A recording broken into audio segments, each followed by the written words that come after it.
time again on Consuming Passions, and the question is, what am I? I came from China or India originally. I'm bright yellow, I'm full of vitamin C, my name is often given to things that are duds, and I'm a berry. What am I? A lemon. That surprised you, didn't it? But the lemon is in fact, botanically, a berry. And what a versatile fruit it is. It can be used in savoury and sweet dishes, and the outside and the inside can both be used, as they will be in the Consuming Passions classic lemon tart, which starts off with pastry. Now, although you could use ready-made bought short crust pastry for this, there's nothing like making your own. It's so therapeutic.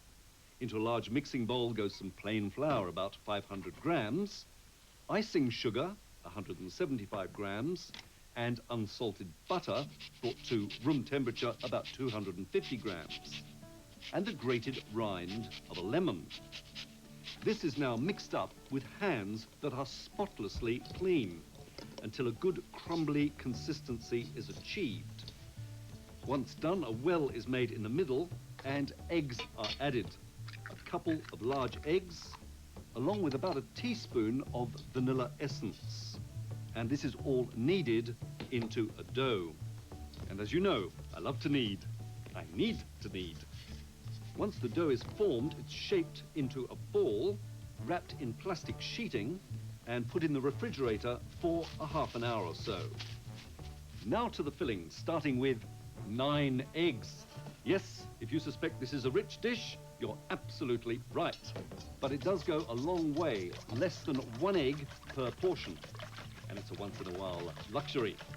They're beaten with 400 grams of sugar, preferably caster sugar, that will dissolve easily, until all the grains of sugar have quite dissolved. Now I add the juice of 4 or 5 lemons. I need about a cupful, and the zested rind of those lemons. You could also use grated rind, but I prefer to zest them so I have little strands that appear in the final tart. Finally, I add cream, 300 mils of a pouring or whipping cream, and it's time to bake the pastry case.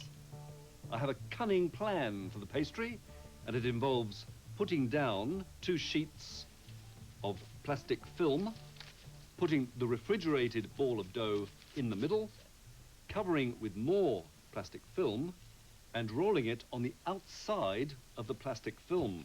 You see, a cunning plan. No messy flour everywhere. Once rolled out, I remove the top sheet and lift the pastry onto a greased baking tin, pressing the edge. It doesn't have to be that neat. You can just take pieces off one side to put on the other where it might be a bit too thin.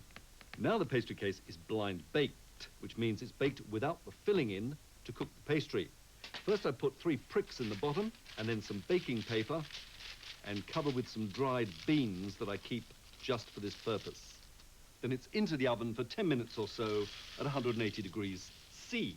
After 10 minutes, the case is half cooked, which means I take out the beans and allow to bake for a further 10 minutes to firm up.